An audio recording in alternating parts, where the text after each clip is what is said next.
Hi అందరికీ. మీలో ఎంతమందికి కొత్త వంటలు ట్రై చేయడం ఇష్టమో కామెంట్ చేయండి. నాకైతే చాలా ఇష్టము, కాకపోతే కొంచెం భయం కూడా. అది ఎందుకనేది కూడా చెప్తాను. మా పెళ్ళైన కొత్తలో అయితే మా హస్బెండ్ నన్ను పంజాబ్ తీసుకెళ్లారు. ఇంకా అప్పుడే కొత్తగా పెళ్ళైంది, అంతంత మాత్రమే వచ్చు నాకు వంటలు. ఇంకా తనైతే కూరగాయలు తీసుకొచ్చి ఇవ్వంటే అప్పటికే టైం అయిపోతుందని వెళ్ళిపోయినారు. ఇంట్లో ఎగ్స్ ఉన్నాయి కదా ఏమైనా చెయ్యని. సరే కదా ఊరికే ఎగ్గు కర్రీ ఎందుకు, ఏదైనా వెరైటీగా చేద్దామని అయితే ఎగ్గుతో అయితే ఏదో మసాలా కర్రీ అయితే చేశానమాట చూసి. కాకపోతే అది వంటలాగా పెంట్ అయిపోయింది, మొత్తం ఖరాబ్ అయింది.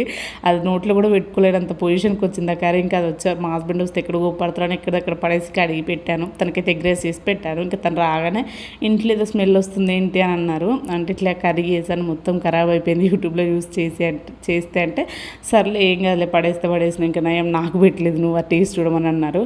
ఎందుకు నన్ను తిట్టలేదు అంటే, తిట్టడం ఎందుకు, ట్రై చేస్తే మంచిదే కదా, రాకుండా కూర్చునే బదులు ట్రై చేస్తే బెటరే కదా అని అన్నారు. ఇంకా తను ఆ మాట అన్నప్పటి నుండి అయితే విచ్చలవిడిగానే అయితే చిల్లరైపోయినా వంటలు ట్రై చేయడంలో అయితే. ఇంకా అప్పటి నుండి ఇప్పటి వరకు ఏ వంట నేను ట్రై చేసినా మాత్రం కంపల్సరీ బాగా వస్తుంది. కాకపోతే తక్కువ క్వాంటిటీతో ట్రై చేస్తాను. ఒకవేళ ఖరాబ్ అయినా కూడా పడేయడానికి తక్కువ క్వాంటిటీ కదా అనిపిస్తుందని.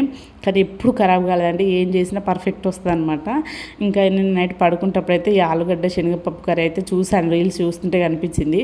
ఇంకా నాకు చూడగానే చేసుకొని తినాలనిపించింది. ఇంకా నైట్ ఏం చేసుకుంటాం పడుకునే ముందని, ఇంకా రేపు మార్నింగ్ లంచ్లోకి చేద్దాంలే అనుకున్నాను. అనుకుని అయితే మార్నింగ్ లంచ్లోకి అయితే ట్రై చేశాను. టేస్ట్ అయితే మస్తు వచ్చింది. ఫంక్షన్ హాల్లో వండుతారు కదా, అంత బాగుంది. అలానే ఉంది సేమ్ టేస్ట్ అయితే. ఏం లేదంటే సింపుల్ ఆయిల్, ఒక కుక్కర్లో ఆయిల్ వేసేసుకొని పోపు దినుసులు, చెక్క, లవంగా, యాలకులు వేసుకొని మళ్ళీ ఆలుగడ్డలు, శనగపప్పు, ఉల్లిగడ్డ, పచ్చిమిర్చి, కొత్తిమీర, కరివేపాకు పోపుకి వేసుకోవాలి. అవి కొంచెం ఫ్రై అయిన తర్వాత కారం, ఉప్పు, మసాలా, ధనియాలు వేసుకోవాలి. వేసుకున్న తర్వాత కొంచెం దగ్గర పడ్డాక కసూరి మేతి అయితే మెయిన్ అనమాట. కసూరి మేతి వేసేసుకొని ఒక 3 విజిల్స్ పెట్టుకోవాలి. తర్వాత ఇంకొక ప్యాన్లోకి షిఫ్ట్ చేసేసుకొని మనకు ఎంత గ్రేవీ కావాలి, ఎంత క్వాంటిటీ కావాలి అన్నది చూసుకొని అయితే ఉడికించుకోవాలన్నమాట దగ్గరికి. నేను దీనికి కాంబినేషన్ చారు చేశాను, టమాటా చారు బాగుంది. అందుకే నాకైతే కొంచెం దగ్గరికి పెట్టుకున్నాను.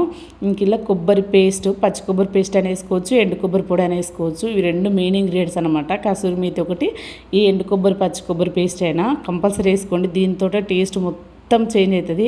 ఇంకా లాస్ట్లో కర్రీ మొత్తం దగ్గర పడ్డ తర్వాత నేను కొత్తిమీర వేసుకొని అయితే దింపుకున్నాను. టేస్ట్ అయితే సూపర్ అంటే సూపర్ ఉంది. నాకైతే బాగా నచ్చింది, మా హస్బెండ్ కూడా బాగా నచ్చింది. మేము ఇంత కర్రీ ఒక్కటే పూటకు కంప్లీట్ చేసేసినాం. అంటే మీరు అర్థం చేసుకోండి కర్రీ ఎంత బాగా వచ్చిందో టేస్ట్ అయితే. మీరు కూడా ఒకసారి ట్రై చేయండి. ట్రై చేస్తే మీకు ఎలా వచ్చిందో కామెంట్ చేయండి. అలానే వీడియో వస్తే ప్లీజ్ ఒక లైక్ చేయండి. Thank you for watching.